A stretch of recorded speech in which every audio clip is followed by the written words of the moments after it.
السلام عليكم ورحمة الله وبركاته. نحمده ونستعينه ونستغفره ونعوذ بالله من شرور أنفسنا ومن سيئات أعمالنا. من يهده الله فلا مضل له ومن يضلله فلا هادي له. ونشهد أن لا إله إلا الله وحده لا شريك له. وأشهد أن سيدنا وحبيبنا ومولانا محمدا عبده ورسوله الذي أرسله بالحق بشيرا ونذيرا وداعيا إلى الله بإذنه وسراجا منيرا. وقد قال الله تعالى في كلامه المجيد وفرقانه الحميد: أعوذ بالله من الشيطان الرجيم. بسم الله الرحمن الرحيم. إن الله وملائكته يصلون على النبي يا أيها الذين آمنوا صلوا عليه وسلموا تسليما. اللهم صل على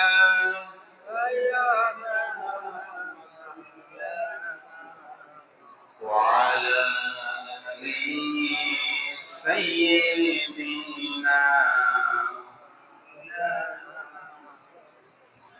আমার মনে হইতে রেখেছি যারে, দো জাহানের নেতা নবী কামলিওয়ালা। আমার মনের ঘরেতে রেখেছি যারে, দো জাহানের নেতা নবী কামলিওয়ালা। اللهم صل على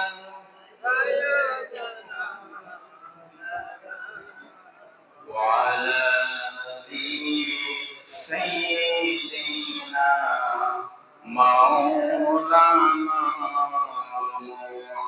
محمد।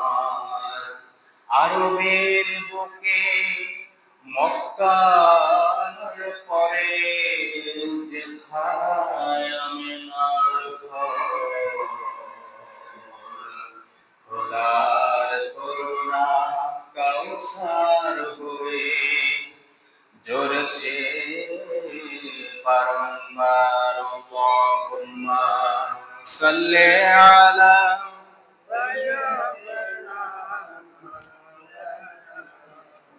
وعلى آل سيدنا مولانا محمد. بلغ الهدى بكماله كشف الدجى بجماله حسنت جميع خصاله.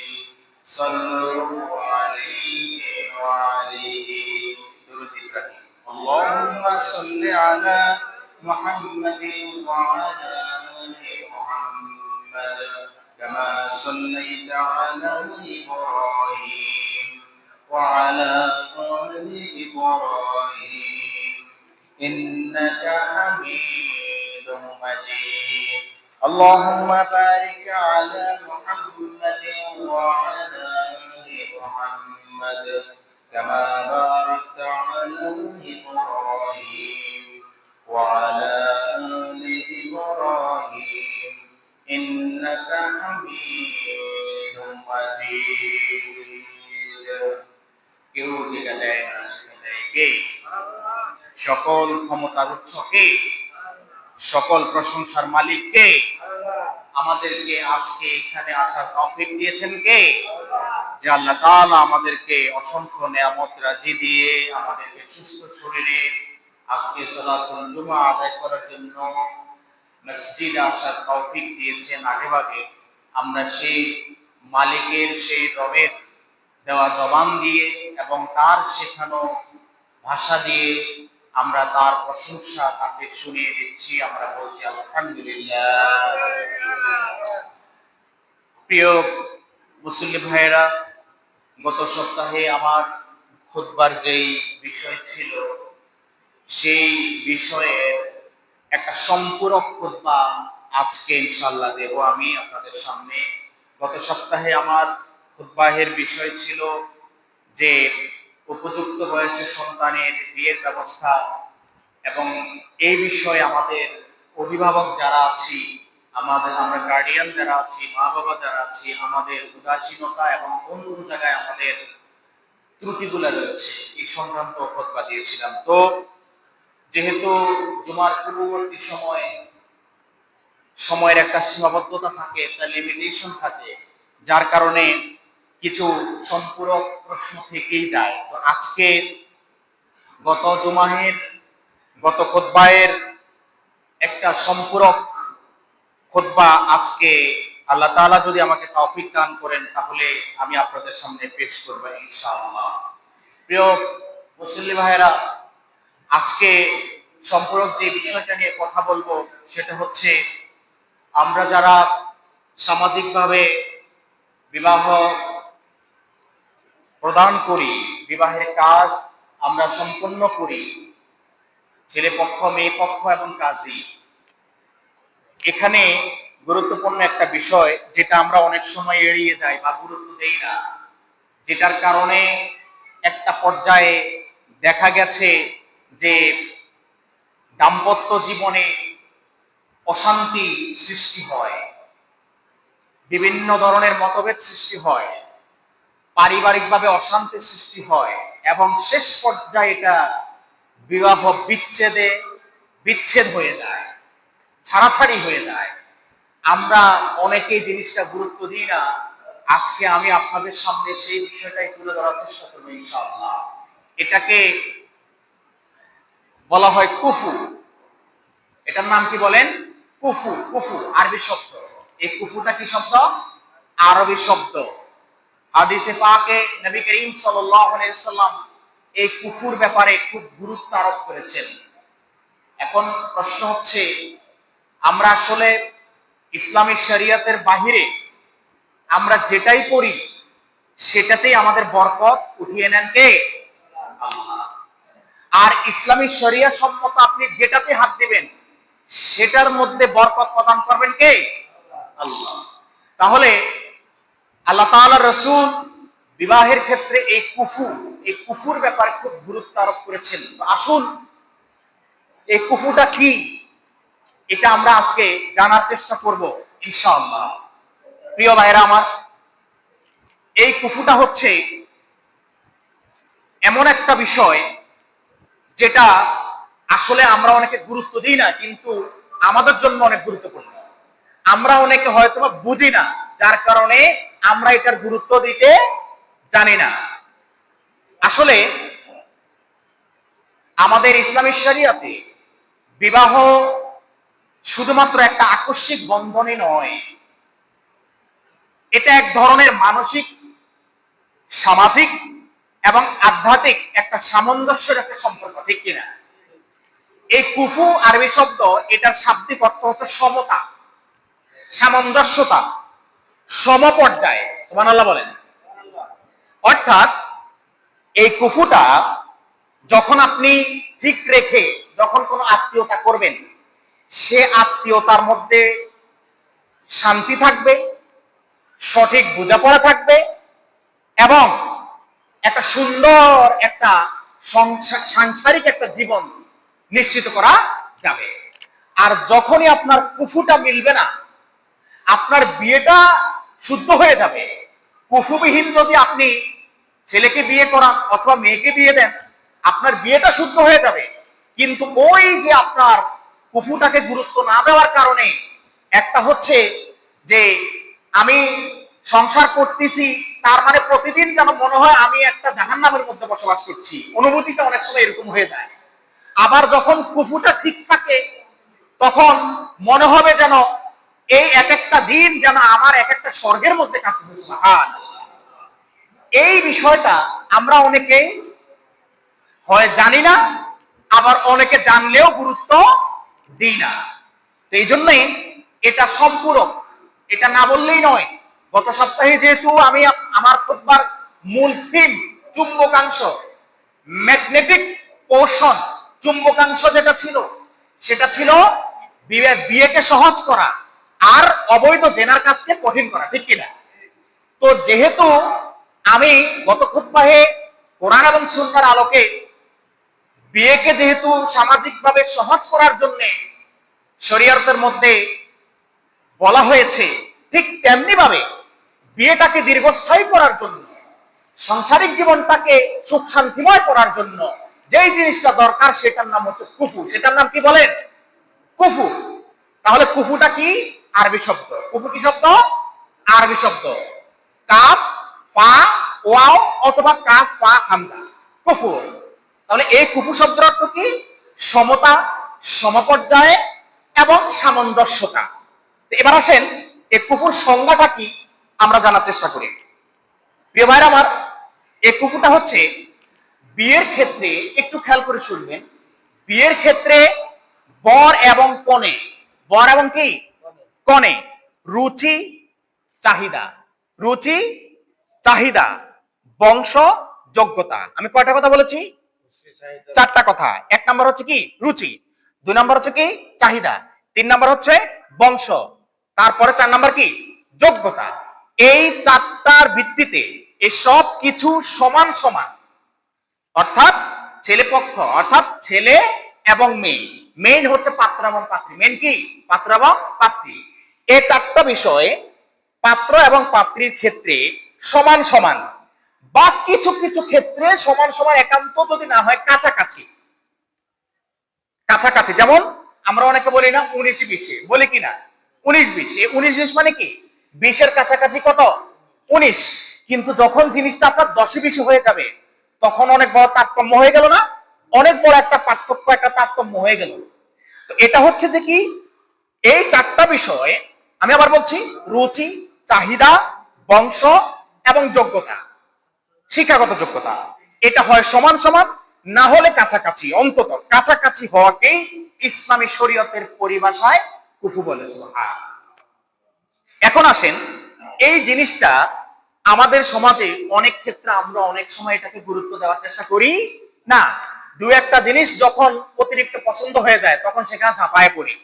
একটা পর্যায়ে দেখা গেছে যে, শুনেন, আপনার জাগতিক যে চাকচিক্য এটা কিন্তু ক্ষণস্থায়ী, অল্প কিছুদিনের মধ্যে এটা কি হয়ে যাবে? মিটে যাবে। ওই এটা মিটে গেলেই তখন আপনার মূল বাস্তবতা কিন্তু সামনে চলে আসবে। তখন দেখবেন আত্মীয়তার মধ্যে একটা তিক্ততা শুরু হয়, ঠিক কিনা? তখন ওই তিক্ততা থেকে একটা পর্যায়ে তখন কিন্তু কি হয়ে যায়? ছাড়াছাড়ি হয়ে যায়। এই জন্য এটা আমাদের সমাজে খুব গুরুত্বপূর্ণ। আমাদেরকে, আমরা একটা কথা বলি যে লেভেল মেনটেন করা। কি মেনটেন করা? লেভেল মেনটেন করা। এখন আপনারাই বলেন, আমি আপনাদের সামনে জুমার খুতবা দিচ্ছি, এখন টুকটাক আল্লাহ তাআলা সামান্য একটু এলেম কালাম দিছে দেখেই তো এখানে বসতে পারছি, নাকি? বিশাল কিছু জানি না, টুকটাক সামান্য একটু জানি, যার কারণে আল্লাহ তাআলা এখানে বসার তৌফিক দিয়েছেন। এখন আমি যদি আমার লেভেল মেনটেন না করে, আমার আড্ডা যদি গাঁজাখোরের সাথে হয়, আমার আড্ডা, আমার উঠা বসা, আমার লেনদেন যদি মদখোরের সাথে হয়, আমার উঠা বসা লেনদেন যদি কোনো সন্ত্রাসীর সাথে হয়, এটা কি লেভেল মেনটেন হলো? হলো না। এই কুফু, এটা আমার সমতা মেনটেন হলো না। এটা যেমন অসুন্দর, যে কোনো মুহূর্তে আমাদের এই সম্পর্কটা যেরকম ছেদ হয়ে যেতে পারে। যখন আমার হিতাহিত জ্ঞান চলে আসবো, এই ব্যক্তি তো সন্ত্রাসী, ডাকাত, সন্ত্রাস, চোর, এর সাথে তো আমার থাকা কি নয়, উচিত নয়। ঠিক তখনই আমি আমার বুঝ নিয়ে আমি সেখান থেকে ছটকে পড়বো। ঠিক আমাদের সমাজে কুফু না মিলার কারণে আজকে দেখবেন বেশিরভাগ ক্ষেত্রে বিবাহ বিচ্ছেদ গুলো হয়ে যাচ্ছে সংসারগুলা ভেঙে যাচ্ছে এই কুফর না মেলার কারণে, এই কুফর প্রতি গুরুত্ব না দেওয়ার কারণে।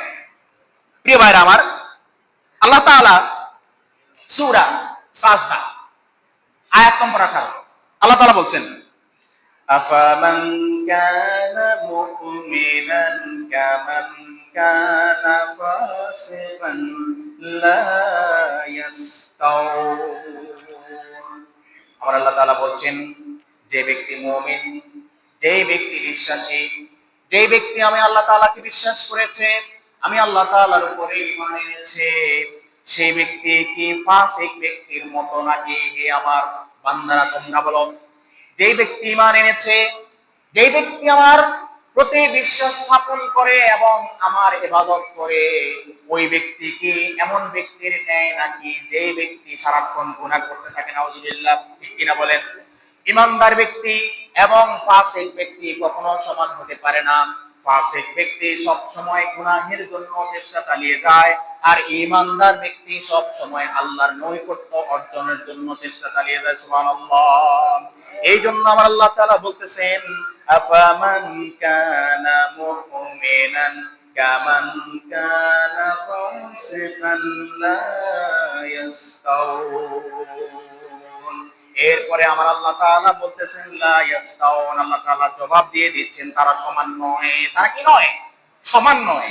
এখন আপনি একটা কনজারভেটিভ ফ্যামিলি, আপনি একটা ধার্মিক ফ্যামিলি, আপনি নিজে এই পর্দা করেন, নিজের স্ত্রী সন্তান যারা রয়েছে সবাই পর্দা করে, ধার্মিক একটা পরিবার, ধর্মকর্ম করেন। এখন আপনার আত্মীয়তা যদি একটা আপনার যারা বেপর্দা, যারা বেহায়া, যারা পর্দা করে না, যারা হালাল এবং হারাম মানে না, এদের সাথে যদি আপনার আত্মীয়তা হয়, তাহলে ওই সম্পর্ক কি খুব সুন্দর সম্পর্ক হবে নাকি? সম্পর্ক হবে? সুন্দর সম্পর্ক হবে না। কিন্তু আজকে আমাদের সমাজে দেখা যাচ্ছে যে কিছু কিছু ক্ষেত্রে আমরা কিছু কিছু জাগতিক বিষয়কে প্রাধান্য দিতে গিয়ে আমরা ওই আত্মীয়তার চিরস্থায়ী বন্ধনকে সম্পূর্ণ ক্ষণস্থায়ী একটা বন্ধনে আমরা রূপান্তর করতেছি, ঠিক কিনা? এই জন্য আল্লাহ তাআলা বলে দিচ্ছেন যে যারা মুমিন, এদের সম্পর্ক হবে মুমিনের সাথে। কার সাথে? মুমিনের সাথে। আর যারা ফাসিক, এদের সম্পর্ক হবে কাদের সাথে? ফাসিকদের সাথে। মুমিনের সম্পর্ক কখনো ফাসিকের সাথে হতে পারে না। কথাবার্তা, লেনদেন, উঠা বসা, আত্মীয়স্বজন সবকিছু। সুবহানাল্লাহ। তাহলে মুমিনের সম্পর্ক কার সাথে হবে? মুমিনের সাথে। নামাজের সম্পর্ক হবে নামাজের সাথে, রোজগারির সম্পর্ক হবে রোজগারির সাথে। যারা আমলে সালেহ করে তাদের সম্পর্ক হবে যারা আমলে সালেহ করে, এর বাহিরে তাদের কোনো সম্পর্ক হতে পারে না। এটা উঠা বসা, খাওয়া দাওয়া থেকে একদম সর্বোচ্চ পর্যায় পর্যন্ত। আপনি যখন কোন আত্মীয়তা করতে যাবেন, আপনার ছেলেকে বিয়ে করাতে যাবেন, আপনার মেয়েকে বিয়ে দিতে যাবেন, অবশ্যই আপনাকে দেখতে হবে আপনার যে অ্যাটিটিউড রয়েছে, আপনার যে দৃষ্টিভঙ্গি রয়েছে, আপনার যে মন মানসিকতা রয়েছে, আপনার যে আউটলুক রয়েছে, ওই আউটলুকের সাথে আপনি যার সাথে আত্মীয়তা করতে যাচ্ছেন তার সাথে মিলে কিনা। যদি এই জিনিসটা আপনি লক্ষ্য না করেন, তাহলে আপনার এই আত্মীয়তার যে মোহ রয়েছে, অল্প কিছুদিনের মধ্যে এই মোহ যখন কেটে যাবে, তখন এই আত্মীয়তার সম্পর্ক ভেঙে যাবে, ঠিক কিনা? তাহলে আল্লাহ তাআলা দেখেন, আল্লাহ তাআলা কোরআনের অনেক জায়গায় সরাসরি বলেছেন, আবার অনেক জায়গায় আকার ইঙ্গিতে বলেছেন। যারা আকলওয়ালা, যারা বিবেকওয়ালা, তারা এখান থেকে সত্যিকারের ইলমটা অর্জন করতে পারে। প্রিয় ভাইরা আমার, আল্লাহ তাআলা সূরা নূরের 26 নম্বর আয়াতের মধ্যে আল্লাহ তাআলা বলতেছেন, আল খাবিসাতু লিল খাবিসিনা ওয়াল খাবিসুনা লিল খাবিসাত ওয়াত তাইয়্যিবাতু লিত তাইয়্যিবিনা ওয়াত তাইয়্যিবুনা লিত তাইয়্যিবাত। আমার আল্লাহ তাআলা এখানে একদম স্পষ্ট করে তিনি বলে দিচ্ছেন, আল্লাহ তাআলা বলতেছেন দুশ্চরিত্রা নারী যারা রয়েছে এদের জন্য হচ্ছে দুশ্চরিত্র পুরুষ। দুশ্চরিত্র পুরুষ যারা রয়েছে এদের জন্য দুশ্চরিত্রা নারী। এরপরে আমার আল্লাহ তাআলা বলতেছেন ওয়াত তাইয়্যিবাতু লিত তাইয়্যিবিন, এবং সচ্চরিত্র পূত পবিত্র যে সমস্ত নারীরা রয়েছে এদের জন্য সচ্চরিত্রবান পূত পবিত্র পুরুষেরা। সুবহানাল্লাহ। এবং সচ্চরিত্র পূত পবিত্র পুরুষ যারা রয়েছে এদের জন্য আমি আল্লাহ তাআলা নির্ধারণ করেছি, এদের জন্যই হচ্ছে সৎ চরিত্রা এবং পূর্ত পবিত্র নারীগণ। সুবহানাল্লাহ।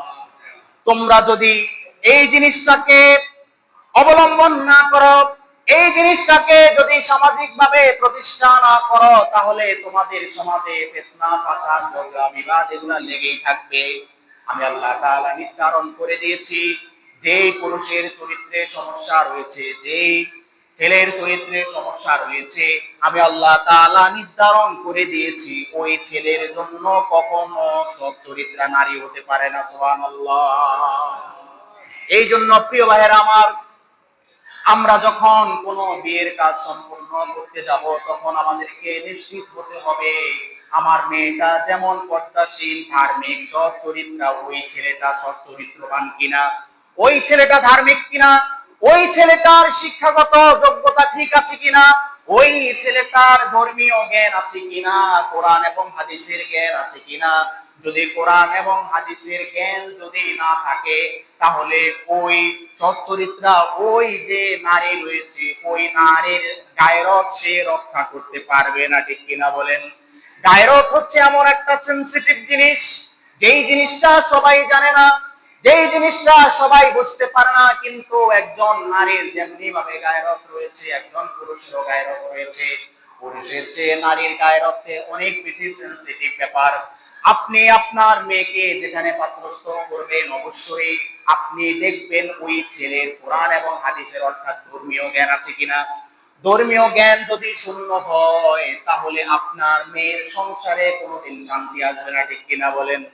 কিন্তু আমাদের সমাজে সবচেয়ে দুঃখজনক বিষয় হচ্ছে, আমরা আজকাল কিছু টাকা পয়সা দেখলে আমরা অনেকে সেখানে হুমড়ি খেয়ে পড়ি। ঠিক কিনা? এই যে টাকা পয়সা, আমি আপনাদের শুরুতে এটাই বলেছি, এই টাকা পয়সা হচ্ছে আপনার ক্ষণস্থায়ী একটা চাকচিক্য। এটার মোহটা কেটে গেলে আর ভালো লাগবে না। এজন্য আমাদেরকে এই ক্ষেত্রে সচেতন হতে হবে। আল্লাহ তাআলার স্পষ্ট ঘোষণা, আল খাবিসাতু লিল খাবিসিন, হে আমার বান্দারা, আমি নির্ধারণ করে দিচ্ছি তোমরা যাতে ধোঁকায় না পড়ো, তোমরা যাতে সমস্যায় না পড়ো, আমি নির্ধারণ করে দিচ্ছি আমার ওই সমস্ত নেককার ধর্মকর্ম যারা করে, যারা দিনদার নারী, এদের জন্য হচ্ছে ওই সমস্ত পুরুষেরা যারা হচ্ছে দিনদার, যারা হচ্ছে নেককার। সুবহানাল্লাহ। এর বাইরে কোন নেককারকে কোন দুশ্চরিত্রা বিয়ে করতে পারবে না। কথা হচ্ছে পরিষ্কার সোজা কথা, সেটা হচ্ছে ভালোর জন্য ভালো মিলবে, খারাপের জন্য খারাপ মিলবে। কথা হচ্ছে এটা, সোজা কথা হচ্ছে এটা। এখন আপনি আপনার সুন্দর করে আপনি সবকিছু করেন, 5 ওয়াক্ত নামাজও আদায় করেন, রোজাগুলোও রাখেন, স্ত্রী সন্তানকে, পরিবারকে পর্দায়ও রাখেন, কিন্তু আত্মীয়তা করার ক্ষেত্রে গিয়ে আপনি ওই ছেলের কিছু টাকা পয়সা দেখে আপনি আকৃষ্ট হয়ে গেছেন, ছেলের বিল্ডিং দেখে, কিছু ব্যবসা বাণিজ্য দেখে আপনি তার শিক্ষাগত যোগ্যতায় কোনো গুরুত্বই দিলেন না। দেখা গেছে যে সে সব আপনার প্রাইমারিও পাস করে না ঠিক মতো, বা প্রাইমারি পাস করলো 7-8 পর্যন্ত পড়ে আপনার বিদেশ গিয়ে কিছু টাকা পয়সা কামাই করে হয়তোবা আপনার টাকা পয়সা করে এখন হয়তোবা নতুন ধনী হয়েছে। আপনি এটা দেখে আশ্চর্য হয়ে গেলেন, আপনি আকৃষ্ট হয়ে গেলেন, কিন্তু চিরস্থায়ীভাবে এটাকে এস্টাবলিশ করার জন্য অবশ্যই তার ধর্মীয় জ্ঞান আছে কিনা, তার জ্ঞানের পরিধি কতটুকু, এটা আপনি যদি যাচাই বাছাই না করেন, তাহলে অল্প কিছুদিনের মধ্যেই আপনার ওই মেয়ের সংসারে আপনার বিচ্ছেদ ঘটার জন্য আপনাকে প্রস্তুত থাকতে হবে। প্রিয় ভাইরা আমার, তো নবী করিম সাল্লাল্লাহু আলাইহি সাল্লাম ইবনে মাজার 1968 নম্বর হাদিস, এই হাদিসের মধ্যে নবী করিম সাল্লাল্লাহু আলাইহি সাল্লাম বলছেন যে তোমরা ভবিষ্যৎ বংশধরদের স্বার্থে উত্তম মহিলা গ্রহণ করো। কেমন মহিলা? উত্তম মহিলা গ্রহণ করো এবং কুফু বিবেচনায় বিয়ে করো। সুবহানাল্লাহ। আমি একটু আগে কুফু অর্থ কি বলেছি? সমতা। কুফু অর্থ কি? সমতা।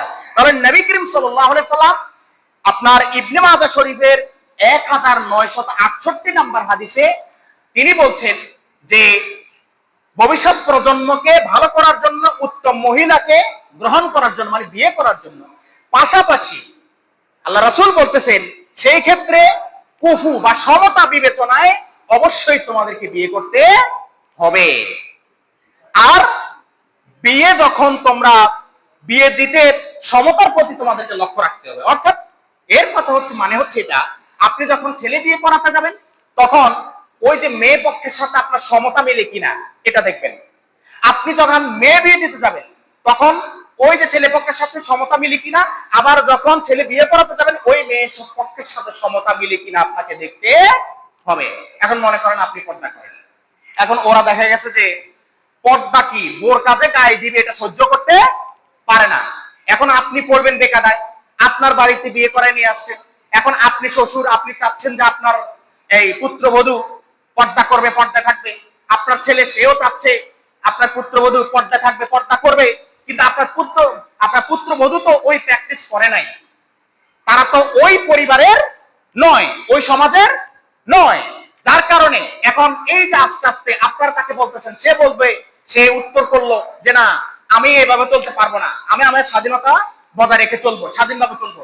এই যে এখান থেকে আস্তে আস্তে তিক্ততা শুরু হলো, একটা পর্যায়ে দেখা গেল যে উভয়ের মধ্যে একটা দ্বন্দ্ব লেগে বিবাহ বিচ্ছেদ ঘটে গেল। এই জন্য কুফু কিতাবের মধ্যে কুফুকে অনেক গুরুত্ব দেওয়া হয়েছে। আমি আগে বলেছি কুফু ছাড়া বিয়ে দিলে বিয়ে হয়ে যাবে, শুদ্ধ হয়ে যাবে, কিন্তু কুফু যদি আপনি মেনটেন না করেন তাহলে ওই বিবাহ বিচ্ছেদ ঘটে যাবে। তাহলে আল্লাহ রাসূল সাল্লাল্লাহু আলাইহি সাল্লাম স্পষ্টভাবে কুফু মেনটেন করার জন্য, সমতা বজায় রাখার জন্য, সমতা বজায় রেখে আত্মীয়তার সম্পর্ক করার জন্য তিনি সরাসরি কি দিয়েছেন? নির্দেশ দিয়েছেন। প্রিয় ভাইরা আমার, এরপরে বুখারী শরীফের 4700 নম্বর হাদিসে নবী করিম সাল্লাল্লাহু আলাইহি সাল্লাম বলছেন, হাদিসটা হযরত আবু হুরায়রা রাদিয়াল্লাহু তাআলা থেকে বর্ণিত।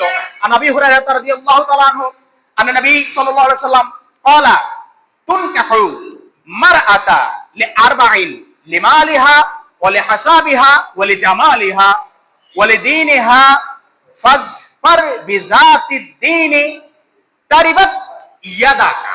আল্লাহ রাসূল সাল্লাল্লাহু আলাইহি সাল্লাম এই হাদিসের মধ্যে বলছেন যে, আবু হুরায়রা থেকে বর্ণিত, তিনি বললেন যে তোমরা মহিলাদেরকে 4টা বিষয় দেখে বিয়ে করবে। কয়টা বিষয়? 4টা বিষয়। খেয়াল করেন, খুব গুরুত্বপূর্ণ হাদিস, হাদিসটা খুব গুরুত্বপূর্ণ, একটু খেয়াল করে শুনবেন। আল্লাহ রাসূল বলতেছেন তোমরা নারীদেরকে কয়টা বিষয় দেখে বিয়ে করবে? 4টা বিষয়। এই 4টা বিষয় দেখে বিয়ে করবে। 1 নম্বর হচ্ছে তার সম্পদ দেখবে। কি দেখবে? সম্পদ দেখবে। 2 নম্বর হচ্ছে তার বংশমর্যাদা দেখবে, হাসাবিহা, তার কি দেখবে? বংশমর্যাদা দেখবে। 3 নম্বর হচ্ছে অজামালিহা, তার সৌন্দর্য দেখবে। কি দেখবে? সৌন্দর্য দেখবে। 4 নম্বর হচ্ছে তার দিনদারি দেখবে। কি দেখবে? দিনদারি। দিনদারি বুঝুন তো? দিনদারি মানে হচ্ছে ধর্মকর্ম করে কিনা, ধার্মিক কিনা, দিনদারি। এরপরে আসেন, আল্লাহ রাসূল লাস্টে একটা কথা ট্যাগ করে দিয়েছেন, এটা আমাদেরকে ভালো করে খেয়াল করতে হবে। সেটা কি? সেটা হচ্ছে আল্লাহ রাসূল বললেন, তবে যদি তোমরা দিনদারিত্বকে প্রাধান্য দাও তাহলে তোমাদের জন্য এই জিনিসটা অনেক বেশি কল্যাণকর হবে। সুবহানাল্লাহ। তাহলে দেখতে হবে কয়টা? কয়টা? 4টা। প্রাধান্য দেওয়ার জন্য বলেছে কয়টা? একটা। সেটা কি? দিনদারি। সেটা কি? দিনদারি। অর্থাৎ সে ধার্মিক কিনা এই জিনিসটা আপনি দেখবেন। কারণ আপনার ঘরে যে নারী আনবেন, ওই নারী যদি বেপর্দা হয়, দায়ুস হয়, তাহলে আপনার ভবিষ্যৎ প্রজন্ম কিন্তু আপনার জন্য ভালো কিছু বয়ে আনবে না। যে পরিবারের মা সচেতন, মা ধার্মিক, ওই পরিবারের থেকে আপনার সন্তান যেগুলা আসবে, আল্লাহ তাআলা যেগুলা পয়দা করবেন, ওই সন্তানরাও কিন্তু ধার্মিক হবে। সুবহানাল্লাহ। এজন্য আল্লাহ রাসূল বলতেছেন কি, যে মানে কোন জিনিসটাকে প্রাধান্য দেওয়ার জন্য? ধর্মীয় দিকটাকে প্রাধান্য দেওয়ার জন্য। অর্থাৎ ওই নারী যদি দিনদারি হয় তাহলে ওই যে 4টা বিষয় তোমরা দেখবা, ওই 4টা বিষয়কে একটা হালকা করে নাও, ওই দিনদারিত্বকে প্রাধান্য দিয়ে সামনে আগাও। সুবহানাল্লাহ। তাহলে প্রাধান্য দিতে হবে কি? দিনদারি। টাকা পয়সা নয়। টাকা পয়সা দেখে আত্মীয়তা করছেন, লিখে রাখেন, ওই আত্মীয়তার মধ্যে ঝামেলা হবে। আর দিনদারিত্ব দেখে আত্মীয়তা করছেন, ওই আত্মীয়তা আল্লাহ তাআলা অনেক বরকত দিয়ে, সুখ শান্তি দিয়ে ভরে দিবেন। সুবহান। তাহলে আমাদেরকে আত্মীয়তা করার জন্য আমাদেরকে সবচেয়ে বেশি প্রাধান্য দিতে হবে কোন জিনিসটা বলেন? দিনদারি। নারী হোক পুরুষ হোক, উভয়ের ক্ষেত্রে আপনি দিনদারিটাকে প্রাধান্য দিবেন, ধর্মীয় বিষয়টাকে প্রাধান্য দিবেন। তাহলে দেখবেন সমাজের মধ্যে এরকম বিবাহ বিচ্ছেদ আর অহরহ ঘটবে না। কিছু কিছু নারী রয়েছে, আহা, কুফু না মিলার কারণে তারা সংসার জীবনে যে কি মুসিবতে রয়েছে। এমন একজন নারী যে নারী কিনা মনে করেন একজন আলেমা, আলেমা মানে হচ্ছে যে কামিল পাস করেছে, বা কওমি লাইন থেকে দাওরা পাস করেছে, বা আলিয়া লাইন থেকে কামিল পাস করেছে, এমন একজন আলেমা, তার স্বামী যদি 7-8 পাস হয়, ওই আলেমা সারা জীবন সংসার যে করবে, সে কি সুখ শান্তিতে করবে নাকি মনে একটা কষ্ট নিয়ে করবে? বলেন, মনে কষ্ট নিয়ে করবে, এবং মনে মনে বাবা মাকে অভিশাপ দিতে থাকবে, সমাজকে অভিশাপ দিয়ে থাকবে, এত বড় অবিচার কে কেন করা হলো আমার সাথে। ওই নারী তখন ছটফট করবে, সে কি সংসার করবে নাকি সংসার ছেড়ে চলে যাবে, কারণ সমাজ ব্যবস্থা তাকে একটা কোণঠাসার মধ্যে রেখে দিয়েছে। আসলে কি দোষটা কি ওই নারীর নাকি সমাজের? সমাজ। প্রিয় ভাইরা আমার, এই জন্য কুফু অবশ্যই গুরুত্ব দিতে হবে। কুফু ব্যতীত আপনি আত্মীয়তা করবেন, আপনার ওই আত্মীয়তাতে শান্তি আসবে না। আর কুফুকে গুরুত্ব দিয়ে আপনি আত্মীয়তা করবেন, আপনি যে লেভেলে আছেন ওই লেভেলে চিন্তা করেন, আল্লাহ তাআলা আপনার সবকিছুতে বরকত দেবেন। সুবহানাল্লাহ। আল্লাহ তাআলা আমাদের সবাইকে আমাদেরকে কুফু বজায় রেখে আত্মীয়তার বন্ধনগুলা নিশ্চিত করার তৌফিক দান করুন। আল্লাহুম্মা আমিন।